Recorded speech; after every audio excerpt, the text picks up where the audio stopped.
Bienvenidos a nuestro canal de la sintaxis espacial, un espacio donde desentrañaremos los misterios del diseño, no desde la estética, sino desde las relaciones invisibles que estructuran nuestras experiencias. Hoy nos adentramos en el fascinante universo de las iglesias limeñas del siglo XX, acompañados por el arquitecto e investigador Miguel Ángel Vidal Valladolid, una figura destacada en el campo de arquitectura, la investigación y la crítica. Más allá de las fachadas y ornamentos, estas iglesias revelan un orden profundo, una jerarquía de espacios que guía a los fieles y sus rituales en un delicado equilibrio entre lo terrenal y lo divino. La sintaxis espacial nos permite descifrar cómo los volúmenes y los recorridos, los espacios y las conexiones construyen un lenguaje topológico que organiza las experiencias del espacio sagrado. Con Miguel Ángel exploraremos cómo las configuraciones espaciales de estos templos no solo reflejan, sino que también transforman las dinámicas sociales y los significados rituales. Es un privilegio abrir esta puerta hacia un análisis profundo donde las relaciones espaciales y la espiritualidad se entrelazan gracias al arquitecto Miguel Ángel, que además tiene una extensísima trayectoria académica.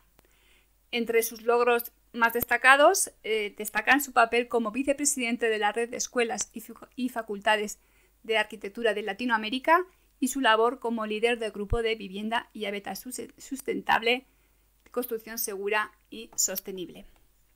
Además, es autor de obras como Crisis tipológica en las iglesias de Lima del siglo XX y La dimensión arquitectónica del ritual en las iglesias de Lima del siglo XX, donde exploran las profundas conexiones entre el espacio arquitectónico, el ritual y la experiencia humana. Dejaremos las referencias de los libros abajo en la descripción del vídeo. Y sin más preámbulos, maestro Miguel Ángel Vidal, gracias por acompañarnos hoy para iluminar estas conexiones ocultas. ¿Qué tal está? Muy buenos días desde Lima, Perú, Itziar. Un gusto estar hoy día conversando sobre este tema, sintaxis espacial, un tema que compartimos como inquietud teórica y inquietud científica desde la arquitectura. Voy a contarles un poco sobre esta investigación y, digamos, los estudios de caso que he planteado para el caso de las iglesias de Lima. Entonces, desde este espacio de la universidad, desde el mismo campus de la Universidad Nacional de Ingeniería, en el Teatro de la UNI. Muy bien. Para comenzar, Miguel Ángel nos presentará su investigación mediante una exposición visual basada en el material que nos ha preparado para que entendamos su trabajo.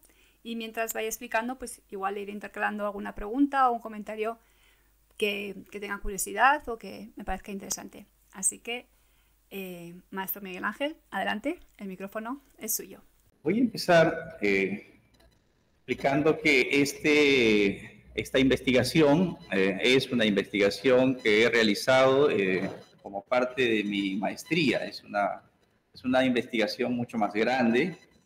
Aquí tengo el libro, es un libro que habla sobre la dimensión arquitectónica del ritual en las iglesias de Lima del siglo XX, en un estudio de casos.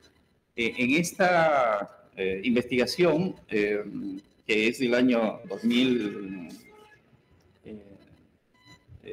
publicada por la universidad en el 2013, es en realidad en arquitectura en el Perú la primera tesis que aborda desde la sintaxis espacial, usando la teoría de la sintaxis espacial y la metodología de la sintaxis espacial, aplicada a iglesias. Y desde la arquitectura, sin duda, el primer estudio que se trabajó y que se publicó en el Perú. Bueno, lo que voy a presentar hoy día son estudio de 3 casos y una parte de esta tesis. Solamente la parte en la que yo trabajo el tema de la sintaxis espacial. Uso el método de la sintaxis espacial y abordo esta teoría. Bueno, en principio quisiera desarrollar algunos conceptos previos a este trabajo. Como les dije, esta fue mi tesis. fue merecedor del premio en el 2013 del concurso de tesis que habían obtenido excelencias en la Facultad de Arquitectura y fue seleccionada y se recomendó la publicación. Algunos conceptos preliminares para poder ver cómo es que podemos trabajar, aplicar la sintaxis espacial. Como vemos, tiene muchas aplicaciones y muy diversas. Y ahora lo que vamos a ver es cómo la sintaxis espacial puede llevarse también a la lectura de ciertas iglesias, en este caso en particular las iglesias de Lima. Dicho sea de paso, también estoy trabajando actualmente, terminando de elaborar la tesis de doctorado sobre iglesias de Lima. Ya hay más de una treintena de iglesias en Lima Norte, que son en las que estoy aplicando también el método de la sintaxis espacial como parte de la tesis, y en la que estoy obteniendo resultados muy interesantes. Abre un horizonte muy amplio el uso de esta sintaxis espacial para poder hacer lecturas e investigación muy prolífica en el campo de la arquitectura. Bueno, conceptos preliminares para ir introduciendo un poco la idea de este tema, ¿no? Primero, entender qué es la arquitectura del ritual. La arquitectura del ritual, o diferenciarla de la arquitectura ritual, o diferenciarla de la arquitectura para el ritual, o de la arquitectura desde el ritual, o la arquitectura como ritual. Son, digamos, construcciones, categorías, constructos que pueden ser muy distintos, resultan diferentes todos estos, ¿no? Yo estaba muy interesado en reflexionar sobre la arquitectura como ritual, ¿no? Es un poco la mirada, la perspectiva que tenía el trabajo. Pero para ello había que empezar a hacer estudios de lo que es la arquitectura en la que el ritual es el elemento orquesta, es la guía, es la pauta que articula el edificio, ¿no? Bueno, el ritual es un acto social significativo. Es un acto social porque, digamos, todos los días generamos ciertas actividades, ¿no?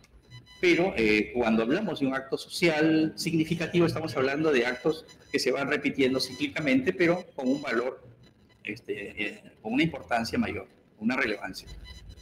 Y es un acto social porque no hay ritual individual, no hay un ritual que se practique a solas, tiene que ser compartido. Esta relación, entonces, finalmente, de la arquitectura ritual, pues, todo esto que luego se concreta, se materializa, ¿no? Que tiene una pauta y que se construye desde esta ritualidad, desde estas pautas rituales.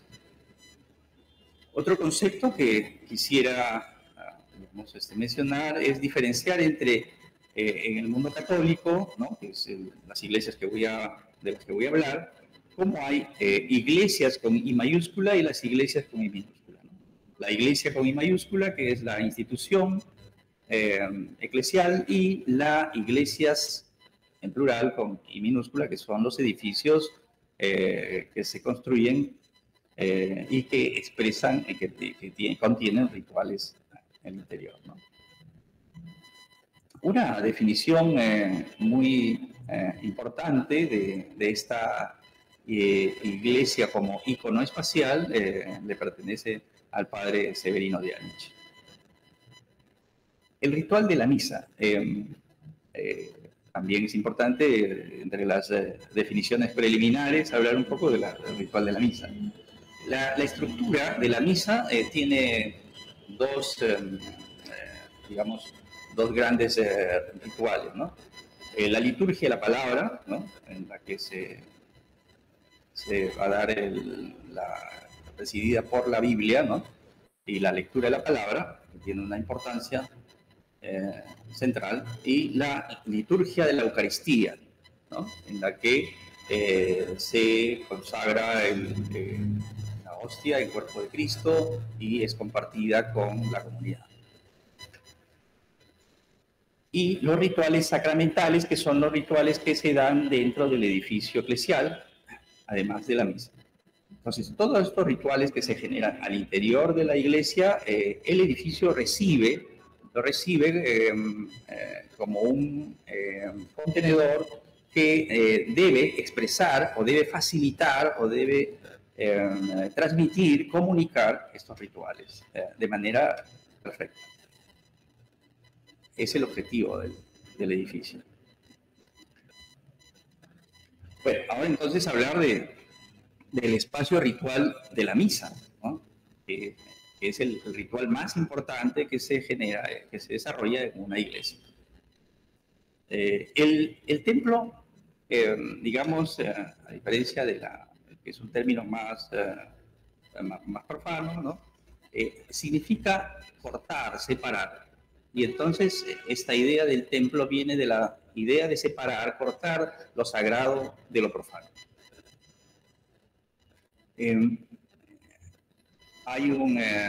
Y aquí podemos entrar en el campo también de la semiótica. Podríamos citar a este experto de Cedillario Blanco, que desde la lingüística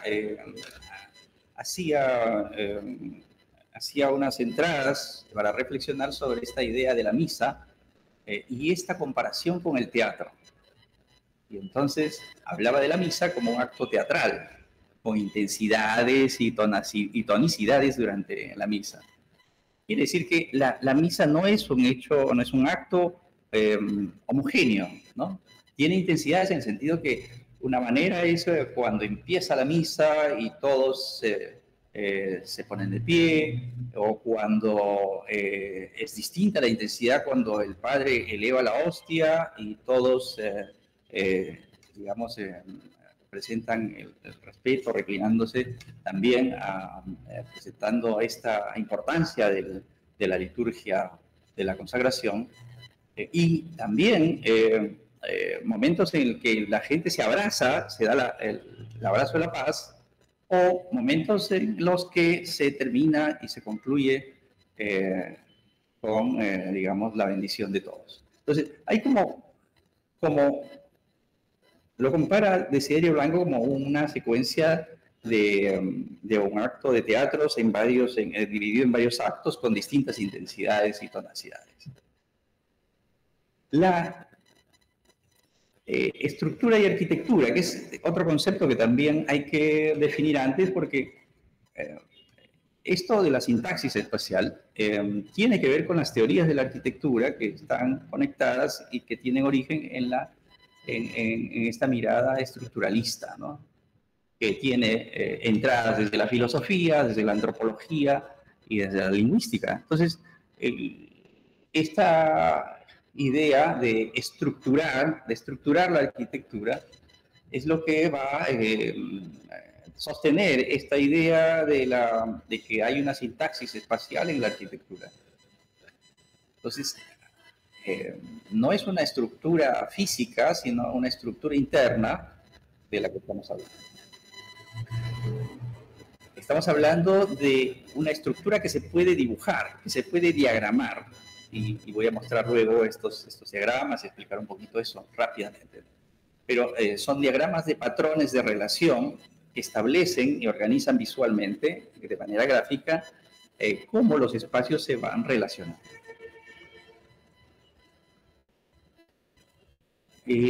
Otro concepto es los mensajes del ritual. El ritual, dijimos, es un acto social que se repite, se da en una sociedad, no en un ser individual, sino en una comunidad, pero que transmite mensajes. O sea, el mensaje el ritual debe tener mensajes. Entonces, hay, según Rapaport, un antropólogo de la antropología religiosa, un voluminoso libro sobre ritual y religión, habla de los mensajes canónicos y de los mensajes autorreferenciales. Y entonces, esta idea de que los mensajes canónicos hablan del orden de las cosas y de los mensajes autorreferenciales que hablan sobre el lugar social en que se ubica cada individuo. Por ejemplo, en el caso del mensaje canónico es el orden de las cosas, la misa es canónica, por ejemplo. Hay una misa en España, o hay una misa en Perú, o hay una misa en cualquier otro lado del mundo, pero no todas las misas son iguales, pero todas son misas. Y entonces hay un sentido canónico. Pero el mensaje autorreferencial radica más bien en este lugar social, o sea, el ritual ordena, o sea, el ritual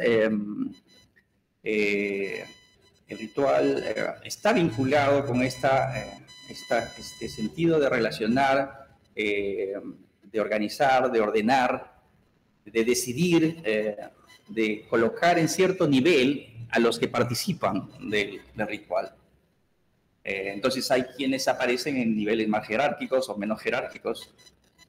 Lo ubica socialmente al individuo. Entonces, y ahí está la conexión, digamos, también en este mensaje autorreferencial, que es en el que me detengo, en el que voy a incidir. No voy a hablar de los mensajes canónicos, yo voy a hablar de los mensajes autorreferenciales. Como el ritual, estos mensajes que ubican socialmente al individuo y que pueden ser dibujados, diagramados a través de la sintaxis espacial, pueden servirme para poder establecer relaciones y lecturas sobre el diseño de los proyectos. Eso es. Porque, claro, eso se relaciona con esta idea de estas lecturas sobre la sociedad y que hacía el propio Hilliard, Bill Hilliard y Juliane Hanson cuando trabajaban esta idea en su libro Lógica Social del Espacio. Entonces, aquí es donde se enlaza la teoría de la antropología, Rapoport, y las teorías de Bill Hilliard y Juliane Hanson sobre lógica social del espacio. Ahora, nuestro estudio está en el campo de la semiótica. O sea, nosotros no estamos en el campo de la semántica, no queremos decir cuál es el significado de tal elemento, el significado del otro elemento. La forma, la estructura prescinde de la forma, la abstrae y la reduce a una unidad de estudio. Una unidad de estudio que abstracta nos sirve para poder establecer las relaciones que existen entre esas unidades y las despersonaliza y las abstrae, ¿no? Por tanto, estos diagramas establecen estas relaciones que se dan entre las unidades. Lo que establece es secuencias, caminos, conexiones, ¿no? que se pueden diagramar. Todo esto sumado a lo que ya se hacía desde el principio del estructuralismo hasta las, digamos, versiones más sofisticadas en la semiótica en la década de los 80 con Hilliard y Hanson.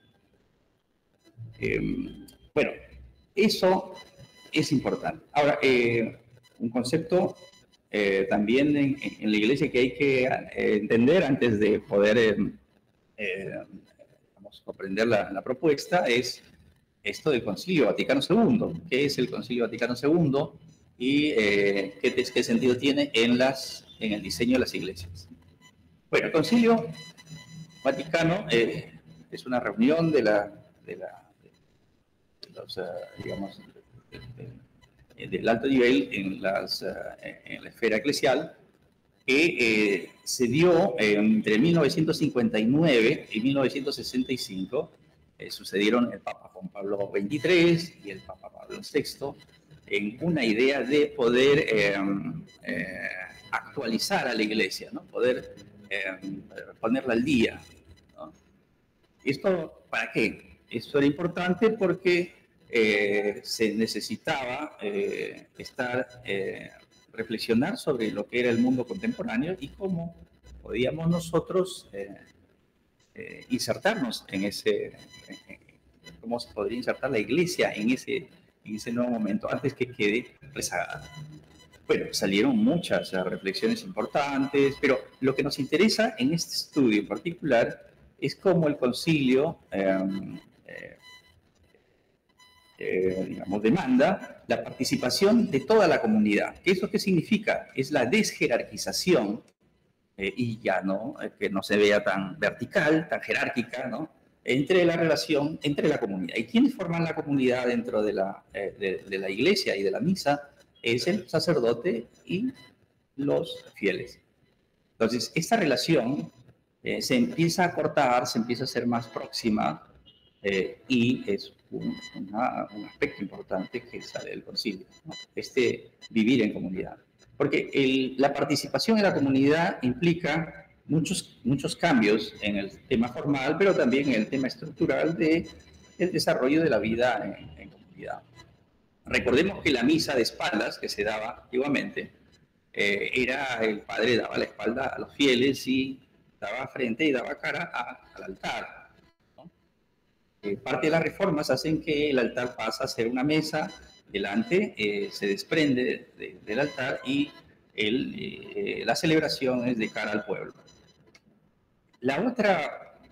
El otro cambio importante es esto, precisamente, la importancia del altar como un espacio que se revalora, además del espacio de la lectura de la palabra, y empiezan a tener un peso importante tanto el altar y el espacio de la liturgia de la palabra.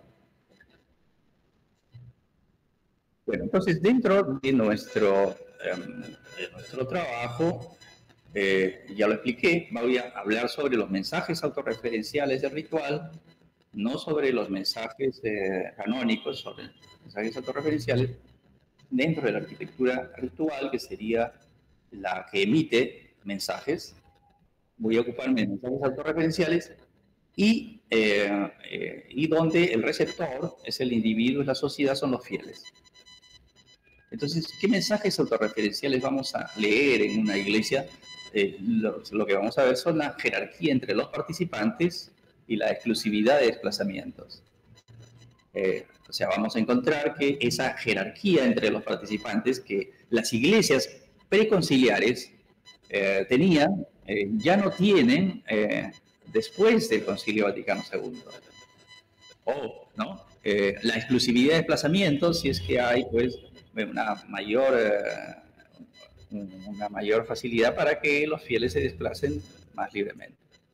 Entonces, en esta explicación, que ahora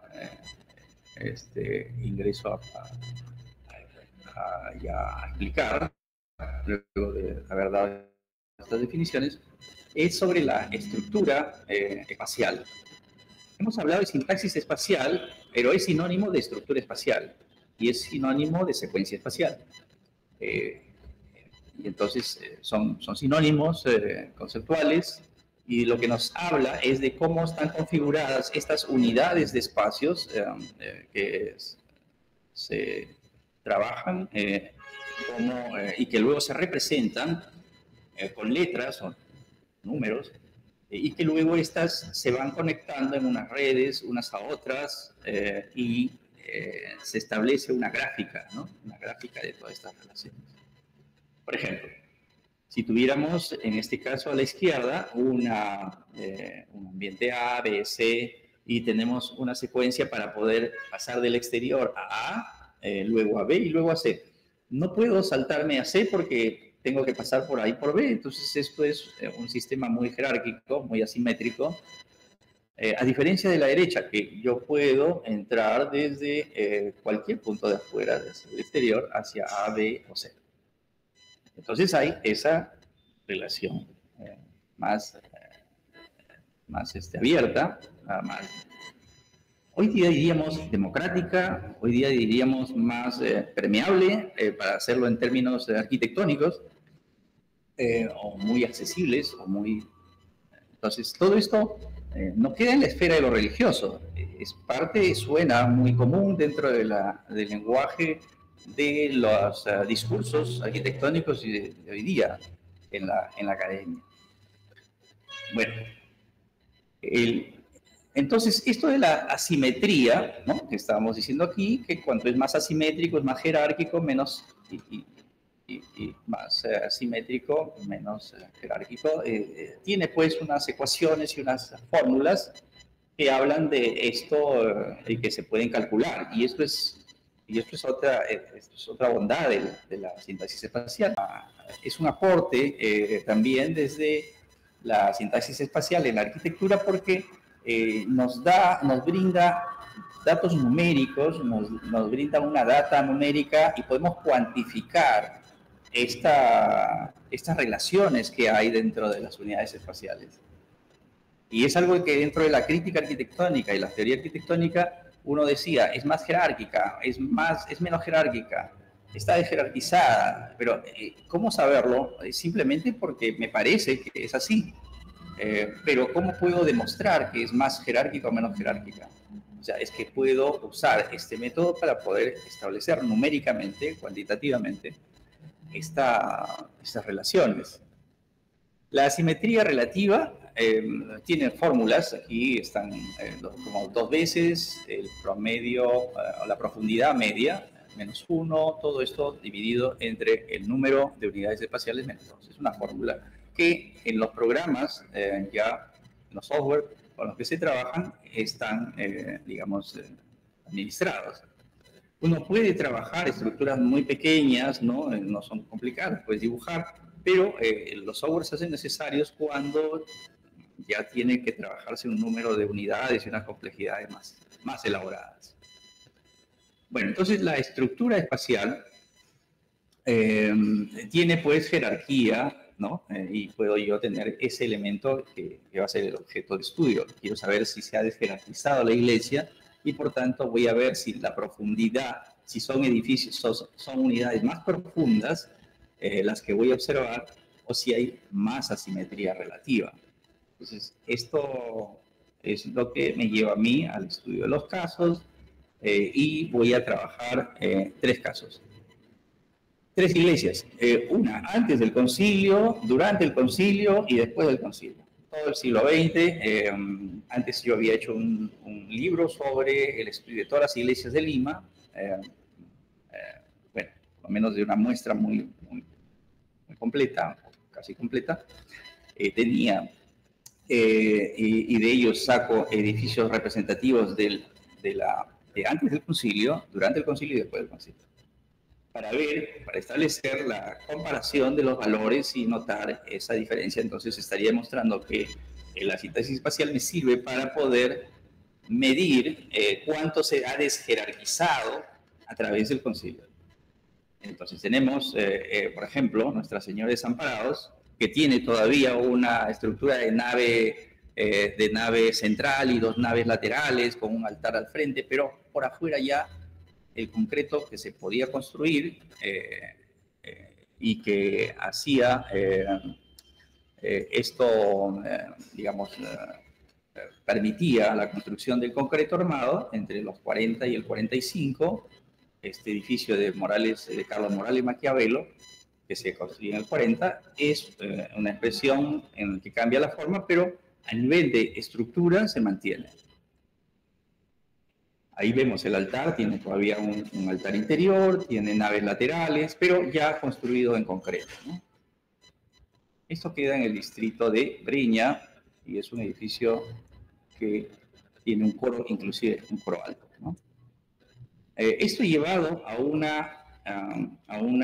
diagrama es el que vemos aquí a la izquierda, donde el elemento más es el elemento del exterior, que es una unidad que se añade. Los niveles se ponen, son niveles de jerarquías, ¿no? El 1 aquí hasta el 5, porque así es como se ha generado la cadena de secuencias entre los espacios conforme van en profundidad. Y luego esto nos revela que hay espacios más jerárquicos y menos jerárquicos. Acá en esta gráfica vemos cómo el altar es el elemento más jerárquico, que vemos la barra más alta, ¿no? y los espacios menos jerárquicos, los espacios que están más afuera, como el atrio, por ejemplo. Bueno, también otro edificio es el concilio, y durante el concilio que se hace es el San Antonio de Padua de 1967 de Roberto Huayca en el distrito de Jesús María. Este edificio, que toma muchas formas neobrutalistas, un poco tomadas de la plástica de Le Corbusier también, se realiza, esta es la vista interior, pero durante el concilio. Si nos fijamos, el altar está aquí al medio y hay bancas delante y detrás. Me contó el sacerdote cuando lo entrevisté en su momento, que había una idea de dejarlo así porque no se sabía si el concilio iba a prosperar o iba digamos, a quedarse en el camino trunco. Entonces, si prosperaba, decía, el altar queda al medio. Y si salía adelante, bueno, perdón, si todo lo contrario, o sea, si prosperaba, el altar quedaba al medio y estaba en una comunidad compartida. Y si no, entonces solamente funcionaba el altar hacia adelante, ¿no? Cancelábamos las bancas de atrás. Bueno, la historia es que esto quedó así como se ve, ya todo, y era parte de esta ambigüedad, de este momento de duda que había y que se refleja también en estas relaciones de las unidades espaciales y de las relaciones que hay y en los niveles de profundidad que van cayendo versus el diagrama anterior que se veía con 5 niveles de profundidad. Bueno, y finalmente, aquí también vemos lo mismo, el atrio, un elemento de bajo valor, ¿no? De poca profundidad, y el presbiterio, un elemento, una unidad espacial muy profunda.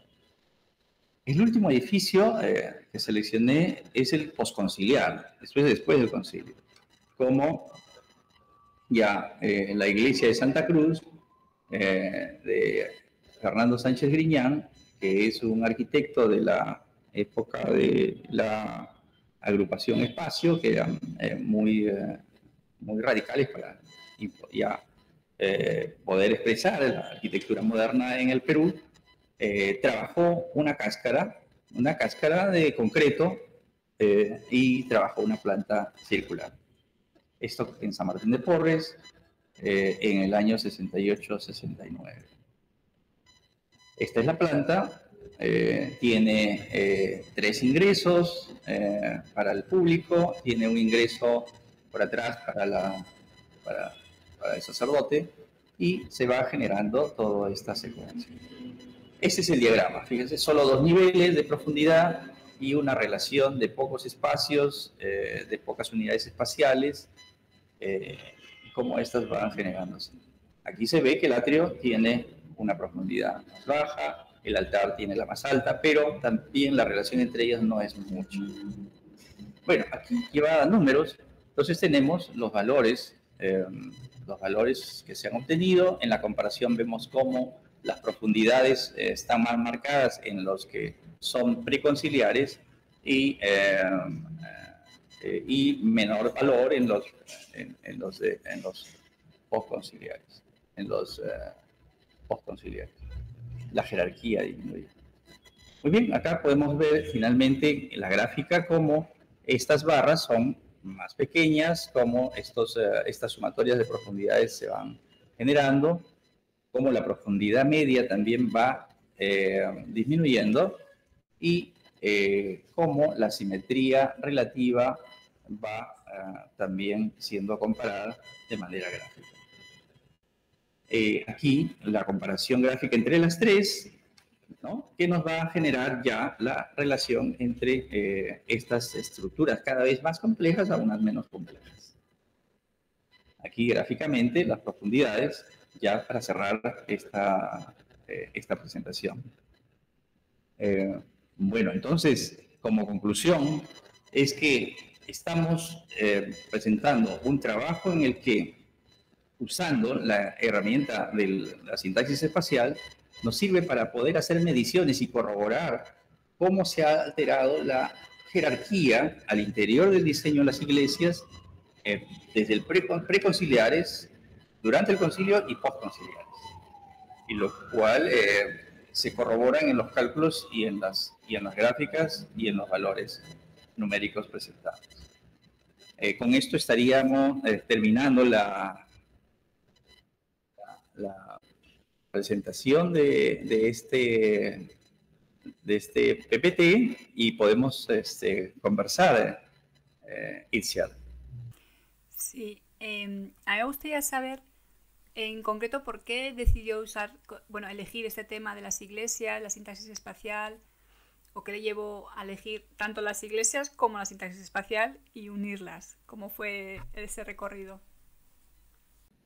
Bueno, las iglesias, como te había contado, yo ya mi tesis de pregrado fue sobre las iglesias de Lima.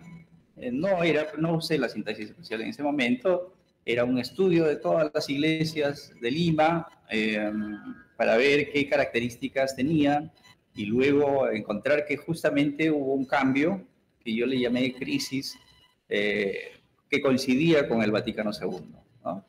Eso es ¿y por qué hice este tema en el pregrado? Porque el tema de la iglesia expresa un edificio de mucho poder. Uno puede ocuparse, por ejemplo, de palacios. Hay investigaciones que trabajan sobre palacios, sobre edificios de poder, pero el edificio religioso siempre ha sido un edificio de poder, y entonces la arquitectura se expresa ahí con mayor fuerza, con mayor poder. Claro, y en el concilio lo que buscan cuando desjerarquizan esta idea en el edificio, lo que quiero saber es si se refleja esa desjerarquización de ese poder, si esa idea de poder. Las iglesias hoy día ya no parecen tantas iglesias tampoco, ni siquiera formalmente, pero en la estructura espacial, en las relaciones que se van construyendo, también se nota que ellas ya tienen menor poder. Es justamente lo que hemos conversado. Entonces, en aquella decisión de modernizar la iglesia, entiendo que querían como acercarse más al pueblo, ¿no? Que no estuviesen tan jerarquizados, tan allí, tan simbólico, y más acercarse, entiendo que es lo que querían reflejar y que lo han conseguido. Correcto, sí. Y esta desjerarquización que nos preocupa en la arquitectura religiosa, también nos preocupa hoy día, ¿no? Porque jerarquías hay en un salón de clase, por ejemplo. Cuando el profesor se para al frente y se sube inclusive tiene un estrado, un tabladillo, y solemnemente, ¿no? Pontifican. Entonces, claro, esa relación vertical entre alumno y profesor se da en el espacio, se construye porque ellos son los que están abajo y el profesor está arriba. Está solo en una silla frente a la pizarra, tiene una ubicación. Esa ubicación, ese sentido de poder que da este ritual de la enseñanza, por ejemplo, en un auditorio o en un salón de clase, es el que puede leer la sintaxis espacial. Sí, eso daría unos diagramas justificados, son unos grafos justificados más alargados, que lo ha comentado al principio, de forma de árbol, con más pasos. Y si quiere poner lo más simbólico, pues iría al final. Así sería. Sería una estructura de iglesia, pues lo que está comentando el profesor sería pues el altar antiguo, ya no. Y sí, haría como estructuras más alargadas. Sí. Correcto. La sintaxis espacial lo puede captar y lo podemos medir también. Eso es lo interesante. Y comparar también. Comparar visualmente. En arquitectura es muy importante lo visual. Los programas que hacen hoy día permiten hacer estas comparaciones visuales, cosa que era pues numérico. Luego el software ha permitido hacer comparaciones numéricas, ya de valores, de barras y también de gráficas, de diagramáticas, pero también de colores, ¿no? Estas tablas de colores que van generando también tonalidades y hablan gráficamente mucho más de una manera mucho más potente estas relaciones, ¿no? Sí, pero bueno, eso igual se ven más cuando ya son planos de ciudad o a gran escala. Los colores que quiere decir es ahí cuando se ven. Pero en edificios más, bueno, yo creo los grafos justificados ayudan bastante. Y sobre todo a entender, cuando hablamos de profundidad, porque igual entre los arquitectos nos entendemos, pero no sé si luego la gente dirá estos. Pero bueno, así le puede como demostrarlo también, de qué están hablando. En esta investigación, ¿cuánto tiempo le duró la investigación? ¿Cuánto tiempo estuvo? Bueno, en realidad fue un trabajo bastante largo, sí. O sea, empecé con... Es que en esta investigación trabajé el tema de la sintaxis. O sea, quise trabajar dimensiones de la arquitectura ritual, pero varias. Entonces, una fue la de la estructura espacial, pero después entré a la estructura funcional y a la estructura perceptual. Entonces, quería estructurar todas estas categorías y era una cosa muy, muy ambiciosa, que nos suele pasar, ¿no? Y bueno, entonces eso demoró un poquito más. ¿Sí? Vale, ¿y tuvo algún otro desafío que tuvo que retarse a sí mismo para conseguir los resultados que quería? ¿O cómo aunar esos tres campos también? Sí, yo creo que era eso, ¿no? O sea, ya no quiere uno, y le pasa a todos los que se enfrentan a una investigación, ¿no? Empiezan a leer mucho y luego ya saben tanto que ya les parece muy poco lo que han investigado y quieren más, y entonces nunca acaban. Y entonces sí le pasan a la investigación, y son procesos que van acumulando conocimientos y se va haciendo relativo el conocimiento, ¿sí? Y hay que saber dónde terminar, ¿no? Se me acaba de ocurrir una pregunta. ¿Usted cree que la estructura más profunda, de forma de árbol, respecto a las emociones que quiere transmitir, cuáles podrían ser? No sé si divinidad, no lo sé, ¿eh? Respecto al mensaje que quiere dar en ese momento. En ese momento se quiere dar ese mensaje. Entonces, con una estructura más jerarquizada, ¿cuál es el mensaje y cuál es la emoción que quieren provocar? Y en una estructura menos jerarquizada, más distribuida, lo mismo. ¿Cuál es el mensaje? Y lo hemos hablado un poco, pero bueno, por sintetizar. ¿Y cuál es la emoción que quieren transmitir o que las personas sientan cuando participan? Por ejemplo, a ver, en el caso de o sea, cuando tenemos una estructura muy larga, muy, digamos, con muchos niveles, es una estructura más jerárquica. ¿Y cómo nos sirve eso en el diseño? Porque si yo tengo una estructura muy jerarquizada y la quiero desjerarquizar, yo puedo abrir más conexiones, puedo crear más vanos, más puertas, más conexiones entre ellas, y entonces la estructura se va haciendo más corta. Y entonces yo puedo manipular las conexiones entre ellas y entonces el diagrama me va mostrando que se va desjerarquizando. Entonces es muy útil para el diseño arquitectónico. Yo he visto esto como un instrumento en métodos de diseño que trabajan con la estructura espacial como un elemento de diseño arquitectónico, para poder jerarquizar. ¿Hay algo que no hayamos comentado sobre su trabajo? Sobre su parte del trabajo de la sintaxis espacial de las iglesias. ¿Hay alguna reflexión que quiera hacer o...? Bueno, te podría contar, digamos, cómo llegué yo a... Yo dije que era, probablemente es la tesis, el trabajo de investigación sobre sintaxis espacial en arquitectura más antiguo en el Perú. Yo he sido director de posgrado y he revisado los trabajos de investigación que se desarrollan y no existe un trabajo previo, ¿no? Luego han habido ya otros trabajos y quería contarte un poco sobre eso. ¿Cómo llego yo a enterarme de la sintaxis espacial y cómo me entero de los libros de Hiller y Hanson y todas estas publicaciones de los años 80, ¿no? Bueno, yo conozco en la Facultad en San Marcos, en la Facultad de Ciencias Sociales, al arqueólogo Rafael Vega Centeno Sara Lafoz. Es un doctor graduado en arqueología y hace su doctorado en Arizona. Y entonces él, desde ese doctorado, hace un libro, perdón, una tesis doctoral que es sobre ritual y arquitectura, pero aplicado a la arqueología, el caso tal, estudio de un caso arqueológico. Luego hace un artículo del espacio arqueológico del ritual.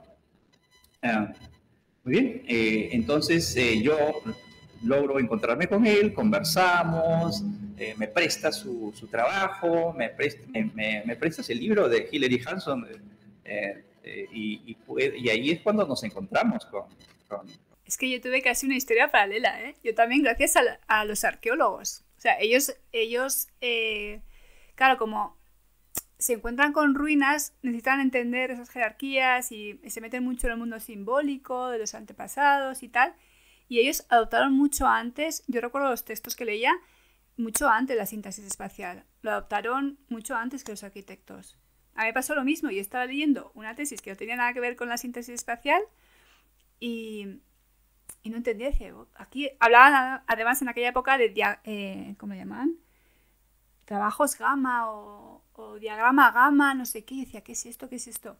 Y tirando del hilo, decía, ¿cómo pueden hacer esto? Y dar unas conclusiones. Luego decía, conclusiones, tal, ¿no? Jerarquizado, simbólico, el paseo.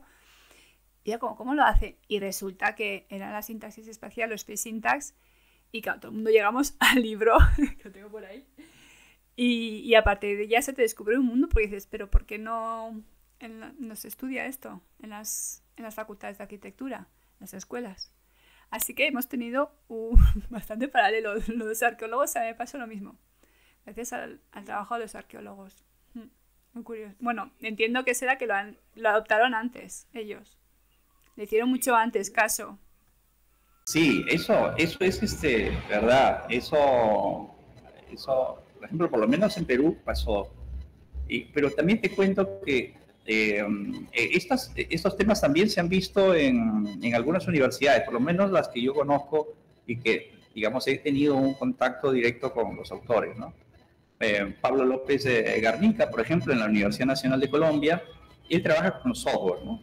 Me confesó que, digamos, en la parte matemática del gamma análisis y estas teorías de la matemática, de los diagramas y todo esto que viene de la teoría de conjuntos, de la teoría de grafos, perdón, tiene pues una versión ya en un programa que le sirve para poder botar colores, digamos, graduaciones de colores, de tonalidades, para poder hacer análisis internos de los edificios, ¿no? Ah, vale. Era lo que me decía antes. ¿Dentro de los edificios? Ah, vale. Ok. Ah, pues interesante. Podemos también traerlo. Sí. No, sí, es bien interesante. Luego, ahora que estoy en una red latinoamericana, estas relaciones, uno va descubriendo cómo, en qué países van conociéndose ciertas cosas, dónde se están desarrollando los temas, y es fascinante porque de pronto haces como una arqueología de lo que se está investigando en un espacio latinoamericano. Eso es genial. También viajé a Argentina y vi, por ejemplo, cómo la arquitecta Lorena Bexler, directora del Centro de Investigación sobre Territorio, Transporte y Ambiente de la Universidad Nacional San Martín, en Argentina, estaba usando un método para poder trabajar los desplazamientos de la gente como parte de su estudio de investigación. Yo estaba de paso y que asistía a esta charla suya, le sugerí el método de Hillary Hanson para la síntesis espacial y luego lo han incorporado. No lo estaban trabajando con el método. Y me escribió y me dijo, vimos algunos trabajos que utilizaban esa metodología y nos ha resultado de gran interés. Entonces, sí, es algo que hay todo un trabajo en Latinoamérica de poder ir ampliando este espacio, porque eso, digamos, no es que esto sea muy masivo tampoco.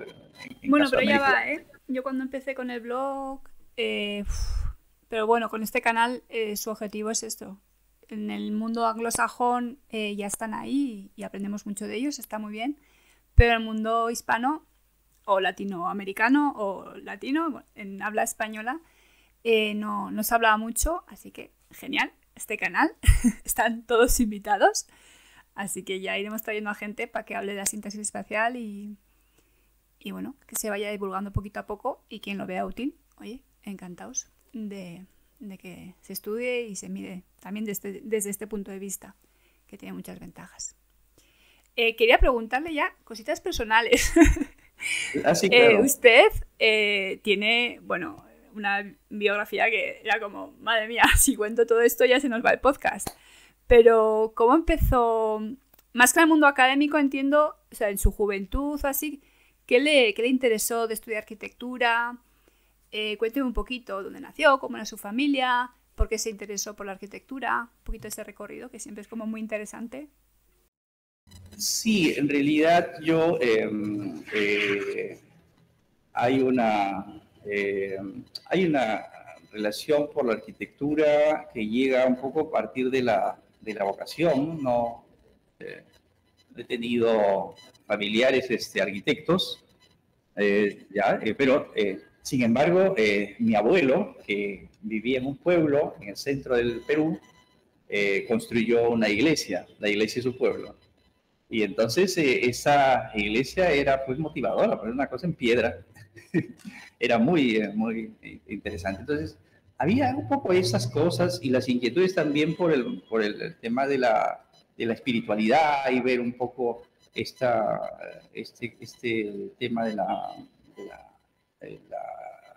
espiritualidad, de la religiosidad que cada uno va construyendo también va llevando un poco por ciertos temas específicos, ¿no? Pero la arquitectura como toma de decisión creo que es un espacio de vocación, mi vocación que, digamos, me lleva como, me atrae la investigación, el proyectar, pero también esta vocación de servicio también, ¿no? Que te da la universidad pública. Yo estoy en una universidad pública, vengo de una universidad pública y también trabajo en una universidad pública.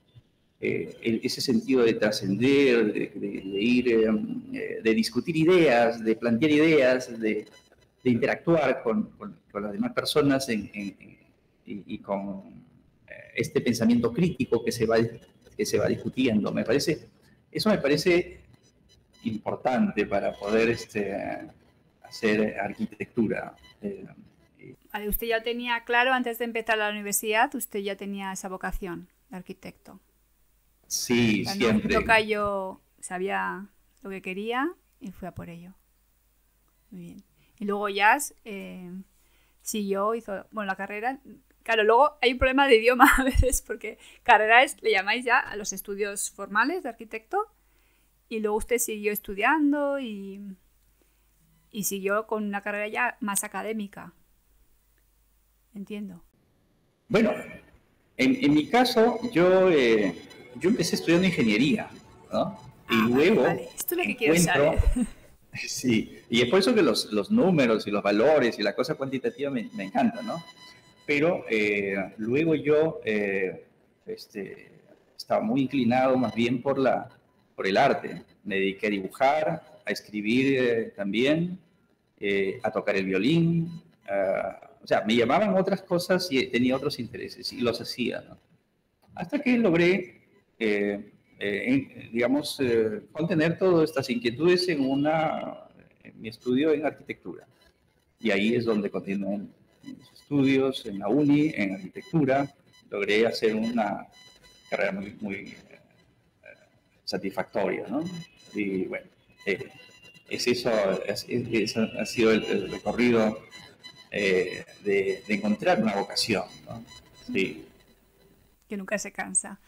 ¿Y hoy en día qué retos tienen? ¿Qué proyectos está metido?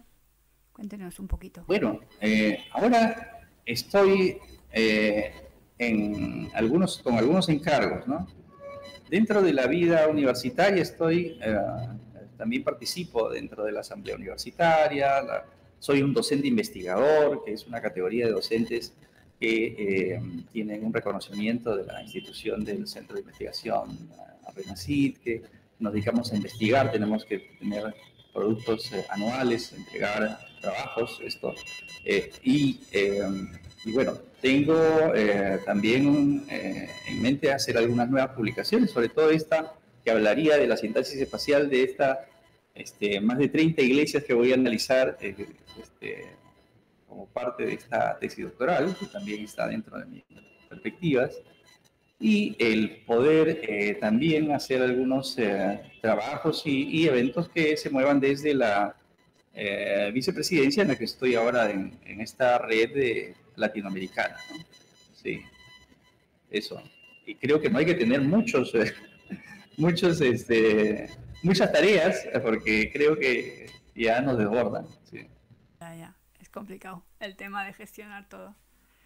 Muy bien. No sé, ¿quiere mandar un mensaje? Ya estamos en YouTube. Sí, bueno, yo creo irse al primero. Lo primero, agradecerte por la invitación a presentar esta experiencia de los trabajos que he realizado, un poco participar de este empeño que tienes tú de mostrar lo que se hace con la sintaxis espacial y que los investigadores tomen este instrumento como un instrumento para el diseño arquitectónico, para el diseño urbano, para otros campos en los que son muy útiles. Yo te agradezco mucho esa invitación y invitar a los que nos están escuchando a que puedan también emplear estos métodos, ¿no? Formarse en esta metodología y poder realizar nuevas investigaciones, abrir nuevas formas de aplicación de esta metodología, demostrar que estas tienen otras aplicaciones en otros campos y ir abriendo camino de otras dimensiones de uso y otras validaciones del método. Creo que esa invitación es muy importante, Itziar. Estáis todos invitados, mandáis un correíto a hola@sintaxisespacial.com y empezamos y bueno, quedamos, grabamos, miramos qué tal. Yo ahora tengo otro podcast que se llama Urbanistas, que es para urbanistas en general, y cuando leo los textos de estos urbanistas hay algunos que digo, no quiero, o sea, no es que no quieran. Su objetivo no es, en mi caso yo me centro mucho en la ciudad, más que en los edificios, pero al final la base es la misma. Pero es como que no les falta ese instinto de querer saber realmente qué es la ciudad y cómo funciona, y qué patrones hay universales, qué fenómenos salen en todas las ciudades, en mi caso ciudades, siempre hablo de ciudades, pero les falta como ese instinto de querer saber la verdad, ¿sabe? Entonces, leo cada cosa que digo, venga, alegría. Entonces me parece, esto es un llamamiento a todo el mundo, me parece importante. Yo digo que sea perfecta la sintaxis espacial, creo que tiene una evolución, creo que se puede debatir mucho, seguro que se pueden hacer muchísimas aportaciones, pero por lo menos intenta buscar esa verdad. Y no se monta, no digo películas porque sería un poco así, pero no sé, o cogen términos de otras disciplinas históricas o de sociología, no sé qué, y lo aplican a la ciudad, como si la ciudad fuese una persona o tuviese opinión, o como si tuviese moralidad ética. O sea, lo tratan así. Es como, no.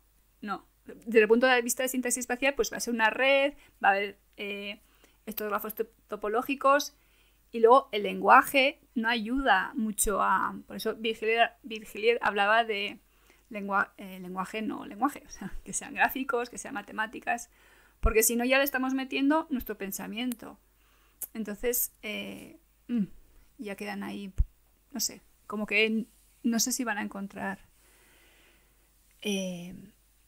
lo que buscan.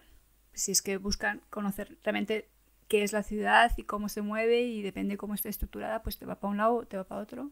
Bueno, yo siempre por la ciudad, ¿eh? Yo soy más Virgilier que Julian Hanson, se me nota bastante. Pero bueno, y eso quería comentar. Así que si algún hispanohablante, no sé si se dice, alguien que hable español de lo que quiera de la sintaxis espacial, pues encantada de que echemos un ratillo aquí hablando y viendo qué trabajos se están haciendo por ahí. Y a ese lado del charco y a este lado del charco también. Nosotros estamos muy cerca de Londres, que es la cuna de la síntesis espacial, pero no se crea, que cuesta que entre. No sé por qué, pero cuesta. Ha sido un verdadero honor tenerla aquí, maestro Miguel Ángel. Su trabajo no solo nos ha permitido descubrir una nueva faceta y una nueva manera de entender la distribución jerárquica de los espacios de las iglesias de Lima, sino también reflexionar sobre cómo las herramientas como la sintaxis espacial nos ayudan a comprender los espacios desde una perspectiva mucho más profunda.